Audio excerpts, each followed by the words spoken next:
SAED délégation bu Dagana amal doxuk nemmeeku jëmale ko ci delta de la vallée du fleuve Sénégal loolee nag jëm ci li nga xamante ni moom moo di wàccaayu hivernage ñuy xool nag li nga xamante ni moom moo jëm ci wàllu mise en place yi madame Ndoye directrice délégation bile mooy ñëw ci ay leeral. Omar, dañu entamé des tournées de suivi de la mise en place de la campagne d'hivernage tournée boobu nag li ko sabab ku ne xam na ni transition entre la contre-saison et l'hivernage dafa xaw a délicate bari ay gàllankoor moo tax nag ñu ni comme que noonu la demee mise en place bi faaw ñu jóg def tournée xool fan la toll ñu mën a xam gàllankoor yi lan la ñu mën ci andi ay saafara tey nag ñu doore ko ci secteur u Ronkh secteur u Ronkh nag presque boo ko xoolee bokk na ci secteur boo xam ni seen ay récolte avancé na trop seen récolte campagne contre-saison chaude ba laay wax presque près de 7% rek moo leen dese par rapport ak seen mise en valeur bi nga xam ni mi ngi ci woon ci 12 138 hectares ci campagne contre-saison bi. nemmeeku nañ fi aussi ay sinistrés ay abandon au cours de la campagne ci campagne contre-saison chaude bi yooyu yëpp nag seen ay raisons yi bari nañ picc yeeg ak canard sauvage yeeg yooyu ñoom ñu andi woon loolu donc dispositif bi mi ngi koy sérieux ba mën a xam exactement la classification de ces sinistres là ak seen ay raison mais ak surtout ñi nga xam ni aussi dañoo assuré woon ci assurance agricole bi. léegi ma ñëw ci campagne d'hivernage bi ma la wax rek bi nga xam ni moom moo sabab tournée de suivi de la mise en place c'était pour xool gàllankoor yi secteur Ronkh nag boo ko xoolee ñoom seen prévision ci hivernage bi presque mu ngi toll ci 6500 hectares. offset yi tey ñu ngi ci 2119 hectares loolu tolloog par rapport ak intention de mise en valeur yi béykat yi am ci 33% maanaam téeméer ci pourcentage ci xayma presque ñu ngi ci tiers bi nga xam ni offseté nañ ko. loolu nag nekk loo xam ni aussi xaw na alarmant mais yaakaar naa buñ ci taxawoo rek nit ñi gën a defaat farlu bu baax a baax par rapport ak offsetage bi. dina gën a gaaw parce que ak accalmie bi ñu am aussi je pense que maa ngi ciy sensibiliser béykat yi pour ñu exploiter bu baax a baax accalmie bi ñu am ñu mën a gën a gaawal aussi façon culturelle yi mbalaa taw yi di gën a bari. léegi beneen bi ci des aussi semis yi démarré nañu toujours timidement aussi ci 288 hectares ci secteur bi mais loolu moom du problème ci kii secteur bi parce que dafa nekk secteur bi nga xam ni. C'est le secteur pratiquement des gros privés te gros privés yi ku ne xam na ni ñoom ñooy bokk nañ ci ñi réaliser la double culture di dem campagne contre-saison di dem campagne hivernage d'ailleurs fii ñu nekk ni ñu ngi ci jawel bi xam nga fii la ponkal yëpp nekk ñoom ñëpp en tout cas soobu nañ ci campagne bi et que am nañ yaakaar dootul yàgg mise en valeur bi dina gën a yokk bu baax a baax a baax li ñu gisagum nag aussi dal na xel fii ñu romb dem nañ fële Njaxoor Mbagam privé yi fa nekk ñooñu moom avancé nañ trop ñooñu sax seen soxla tey engrais la parce que premier traitement herbicide bi def nañ ko dem nañ privé CSS ñooñu aussi entamé nañ bu baax a baax jawel bi aussi ça bouge fii mu nekk nii li ci des rek par rapport ak jafe-jafe yi ñu fi waxagum moom mooy vraiment par rapport à la disponibilité de l'engrais parce que ñoom bokk nañ ci ñi teel a démarré campagne am na ñoo xam ne am nañu 1 mois après semis tey donc tey vraiment soxla nañu engrais yaakaar naa DRDR dina dégg message boobu en tout cas l'administration territoriale aussi ñoom ñëpp ils sont sensibilisés et que yaakaar naa dinañ jël les dispositions rapidement aussi après pour que nit ñi mën a jot ci seen engrais rapidement pour ñu dem ci campagne.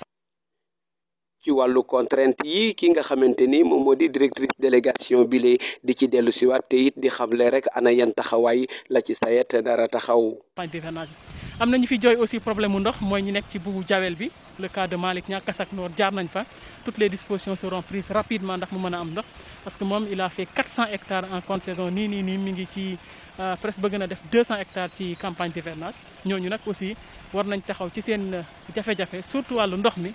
pour que ñu mën a am ndox. léegi nag seetlu bi ñu fi def aussi mooy ci diggante ñaari campagne yi gis nañ ni daal la variété Sahel 210 gars yi léegi taamu nañ ko trop yaatu na ci mbéy mi. variété à cycle moyen la et liñ ci gis mooy vraiment nee nañu consommateurs yi taamu nañ ko parce que dafa présentable rizerie bi aussi taamu nañ ko parce que aussi nee nañ aussi dana joxe taux d'usinage bu kawe par rapport ak riz entier bi mais béykat bi ci boppam aussi gis nañ ni taamu nañ ko parce que benn gis nañ ni aussi par rapport ak élément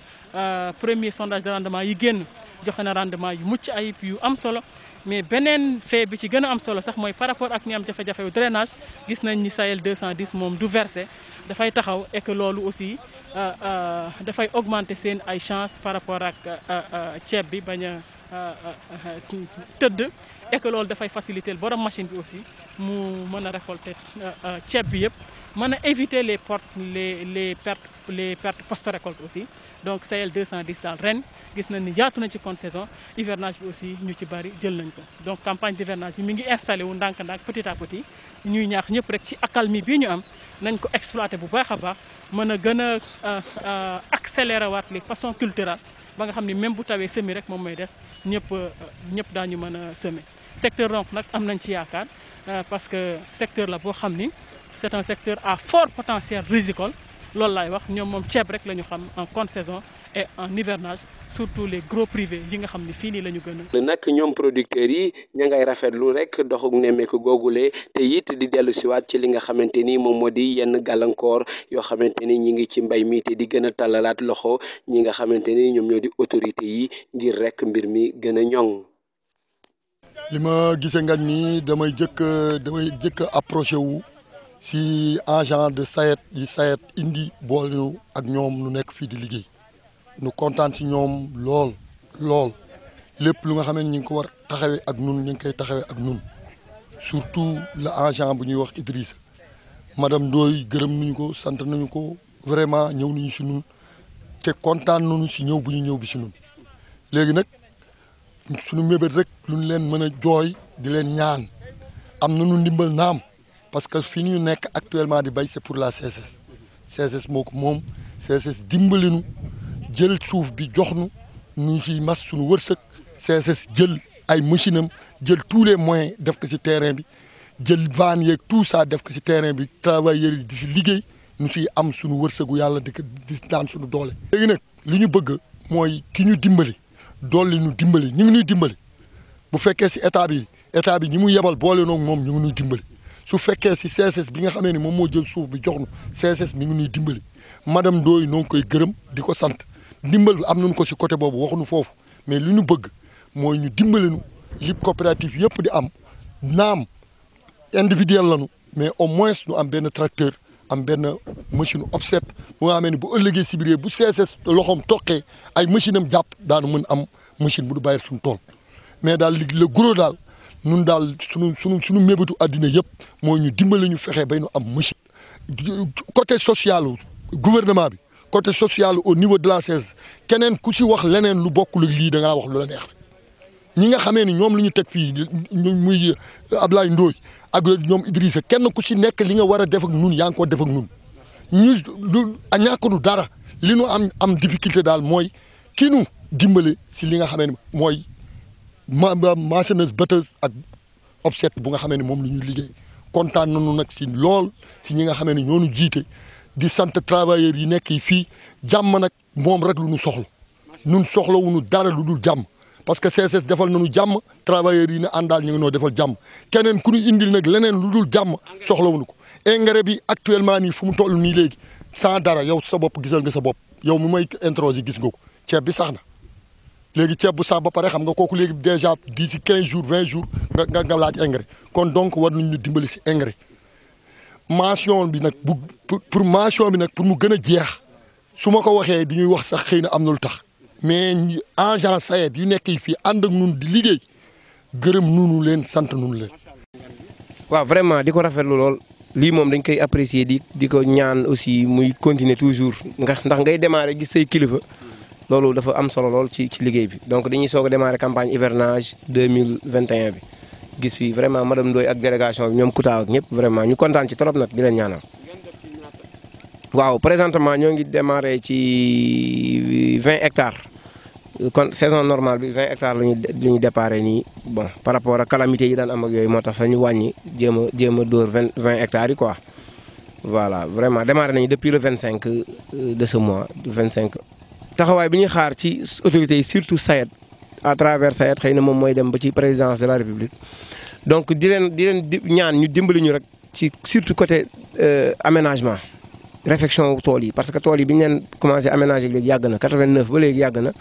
piste yi surtout piste de production yi dugg ci biir tool yi ndax dugal intrant nekk na lu jafe-jafe ci présentement nii donc di ñaan vraiment réfection aussi matériel lourd aussi dañ koy ñaan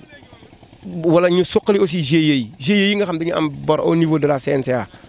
ñun ci lañu bokk GIE yëgoo bokk liggéey dafa am malheureusement bor bu fa nekk donc côté boobu ñu appuyer baykat yi ba au moins ñu mën delluwaat ci fu ñu nekkoon ci année précédente yi daal. actuellement ni mu nekkee lu gën a urgent ni mu nekkee nii moom mooy problème mu engrais parce que boo xoolee nii déjà ceeb bi boo ko gisee rek xam ni presque am nañ un mois parce que déjà tey le 10 kon sore na léegi ñoom ak nu mu mënti demee moom engrais moom mooy premier problème bi nga xam ne c'est très urgent bu ñu ko réglé woon dina baax. beneen bi aussi mooy xam nañ na taw yi commencé guñu bu baax mais bu taw yi ñëwee ñoom seen zone bi féete ginnaaw amuñu drainage parce que fii ñetti GIE ñoo fi nekk ñoom ñëpp kenn amul drainage léegi foofu pratiquement bu tawee ndox bi yëpp fa lay daje kon tool yi féete ginnaaw yëpp dañuy lab te foofu drainage nàcc bi jege na ko 200 wala 300 mètres la maximum ñu ngi doon ñaantam bu ñu mënoon am ay heure Pocalin ñu daal di gas foofu au moins créé fa benn drain raccordé ko ci nàcc bi nga xam ne léegi tool yi féete ginnaaw yëpp benn dootu ci yàqu bu fekkee taw loolu mooy. mais comme ni mu ko waxee rek mooy jafe-jafe bi ñu am bi fii première d'abord mooy problème aménagement parce que am na si espace yu fi des yoo xam ne war nañ ko aménager drainage aussi encore mu nekk suñu problème bu rëy ñun waa zone bi drainage moom ku ñu si mën jàppale ak nu mu gënee gaaw actuellement duñ ñaan sax yàlla muy taw parce que taw moom foog mu am waaye yàlla nay demee côté ba nga xamante ni moom la ñu gën soxla parce que su fi wàccee de trop rek ñun lu si bëri day yàqu. loolu problème bu ngandale su ñun aussi encore fi ñu toll nii gis nga comme ni ngeen ko gisee tool yi semé nañu depuis presque bientôt mu am 1 mois xam nga kii soxla na engrais parce que traité nañ ba bëri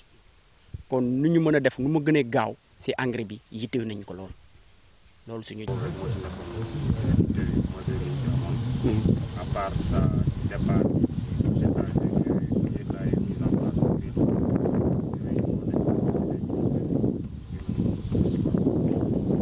hivernage bi amoo ko si benn jafe-jafe daal. pour l'instant nii ñu commencé yàqu semaine